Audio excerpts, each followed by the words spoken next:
All right, this is the 1987 Ford Econoline 350. Just want to do a quick walk around video of the vehicle, kind of show you some features of the van, some really cool things about it, point out a few, blemishes, other things about this van.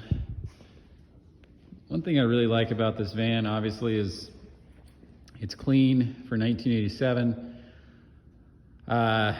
Being a 35-year-old vehicle, 36 years old now, it's just got a good presence to it. It's big, 227 inches long, means it is a big vehicle, and it presents itself well.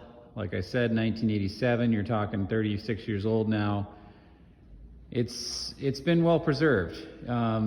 It's not perfect, but I'll kind of let the video speak for itself. I'll kind of do a walk around, like I said, of the video, show you some highlights.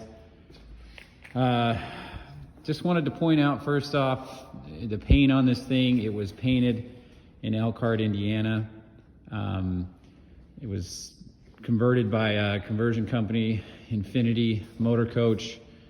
I've tried to do some research on it, have not found a lot. I know these kind of conversion van companies, they got bought or sold, or they're in business for a few years. I have not seen a lot of these Infinity conversions. You see a lot of Explorers now these days, Tiaras. There was quite a few other ones in the 80s that did a lot of conversions on these vans, but the Infinity conversion was, I think, it was said to be pretty high end, pretty top of the line. And the previous owners, I think when they bought it, they probably, spec'd it out, right? It's got a high top on it with the skylights, the antenna, the 16-inch rims, fiberglass running boards, a luggage rack on top with the ladder and everything. Just a cool vehicle overall. I get lots of compliments on it when I'm driving it. I did do a trip on it when I bought it. So I bought it out of Logan, Utah, and drove it 1,500 miles back to Wisconsin, and this thing did awesome. No issues at all, besides the fact of it getting about 9 miles a gallon. The 7.5 liter 460 did well. It chugged through quite a bit of gas. Both dual tanks, right, on this thing. It's got dual tanks here. Both do work, and they fill really well. So there's no issues with filling or anything there. So overall, very nice. But yeah, I just wanted to showcase a few of the things that I'm particular about. I'm not able to get every little thing or blemish sorted out on this van, but overall, it's been well preserved. I think for an 80s conversion van, this one really stands out. Being top of the line, the 350.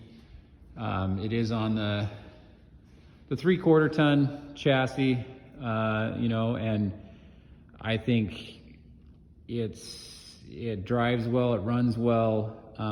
It is carbureted for 1987, kind of the first, probably the last years that Ford put a carbureted engine in a van or in a truck.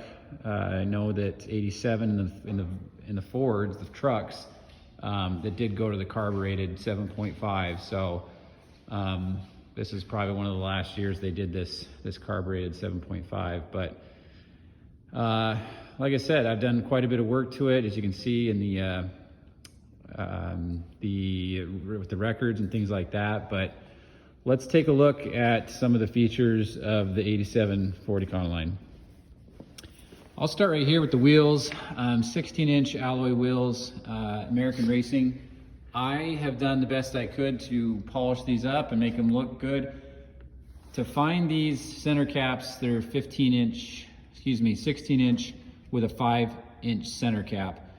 American Racing does not make these anymore. I can find 5 and an 1/8 inch center cap, but I cannot find center caps that will fit that. If someone can, that's great. They might have a stash of them somewhere, or some of the consortium, but I cannot find those. I wanted to replace those because I do have a couple that are not in the best shape. Looks like maybe over time they had hit something, or something, the curb, or hit something that damaged it. But overall, just making sure that they presented themselves well. I mean, the rims do look good. They're not cracked. They're not, there's nothing missing. They do polish up pretty well. I probably could, clean them up even a little bit more, but tires are good. Date stamp on them. I know it's mentioned that in the ad. And so the DOT code is on these tires. And it's right there. So 10th month of 18. And these are meaty tires. I mean, a good AT tire, all terrain. So that was from the previous owner, but overall drivability on this thing, it drives straight. I can do 80 miles an hour in this van, and it does not have any problem. Doesn't shimmy, doesn't shake, no issues down the road. I'll probably take a video of it driving, a little bit faster than I did earlier. But yeah, like I said, overall looks good. I'll point out some blemishes. We're gonna start here, and I'll kind of work around the van, the driver's side, go around to the passenger side. Up front, I mean, we do have some chips from the, the fiberglass. I think there are 4 different colors of blue on this van, and to try to match this and then spray it would have been challenging for like a bodywork guy. It probably can be done.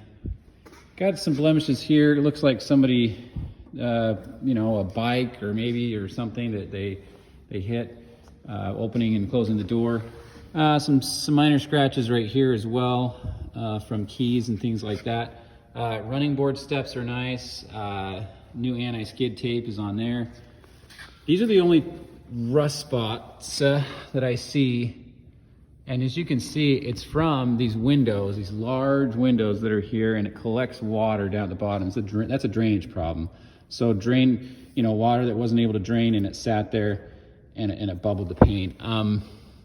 I did not want to touch it. I don't want to disturb it because, if I picked at it and got it even worse, then it would have, the paint would have flaked off and stuff like that. So just wanted to highlight those small spots there.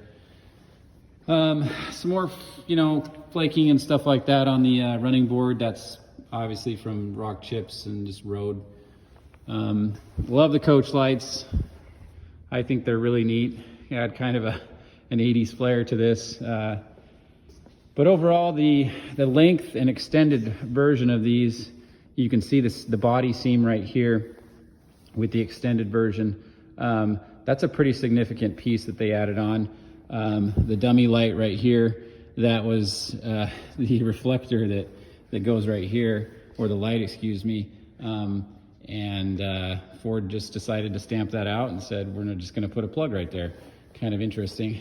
But yeah, overall, I mean, the paint on this thing is what I think is incredible for an 87 and how it's been preserved. Not a lot of, there's a small little rub right there. Bumpers are straight. They are very, very straight. Usually these 80s vans, right, they're bent, and you got bumper that's kind of been twisted and mangled and things like that. Nice tail lights. They still present themselves well. Spare tire cover on that. I did replace that because there was no spare tire cover. I assume that the other one probably had an infinity sign on it. I wish I could find something that was period correct. To find parts for these vans is not very easy. Looks like it was sold to Carrie's Vans, or that's maybe the person that took delivery of it in Sandy, Utah. As you can see from the Carfax, that's where they took delivery of the van in Sandy, and that's where it lived most of its life. Another blemish right here, small blemish, you know, from something rubbing up against the paint. Not a lot of dents, not a lot of things on this van that you say, wow, you know, it was damaged or something happened to it. The paint is shiny. I did polish it the best I could and, you know, get it to where it looks nice. Another little rub right here, probably got too close to like a pillar or something like that on the fiberglass running board. This coach light right here is pretty dark. I think that's just sun damaged from sitting in the sun or something like that, but that's not from anything. It does work, it does light up, it's just a little bit less. Little spot right here that was touched up. Looks like there might have been just like a little bit of a crease right there on the door.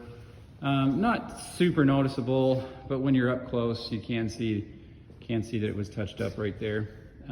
Doors are nice, and this side is nice as well. The Econoline 350 badge. I did find another 350 badge. Some of the photos show it missing, but that is an original 350 badge. Antenna is broken, but I do have a replacement antenna for the van. Doesn't really affect the ability to do anything with the FM or AM radio, but it would be nice to have that done. Fiberglass top is in good shape, no issues, no leaks. A little bit of clear coat that's, you know, peeling there, but overall, like, this thing is, the high top on it is in really good shape for the age. Like I said, the paint still really presents itself well, so I'm really impressed with that. The hood, it does have a little bit of hazing on the hood. If you get up close with the, you know, if you get it in the right light, it does look, I mean, it's nice and shiny. Like I said, I've done a light cut and buff on it, but it could probably use another one, and, you know, just see how it goes to get it back to original. It looks to me like this probably was replaced, but this windshield is good. I mean, there's no cracks or dings or anything in it that's like really bad. Love the vent windows on these, lots of fun. These will slide out, these mirrors. You can undo a screw underneath and they can kind of slide out for towing or something like that to move those, but mirrors are in good shape. So let's go inside the van. I'll kind of show you around. Door panels, good shape. You know, these are aftermarket, built by the Infinity Conversion company. So they're not perfect. I mean, they do have some wear right here from the panel. All the windows do work. New Pioneer speakers, because I didn't have any speakers up front, or this one was blown, so I replaced that. You can kind of see the paint codes here. This is kind of cool. They actually show the paint codes for DuPont for the Perfection Painting by David E. Young out of Elkhart, Indiana.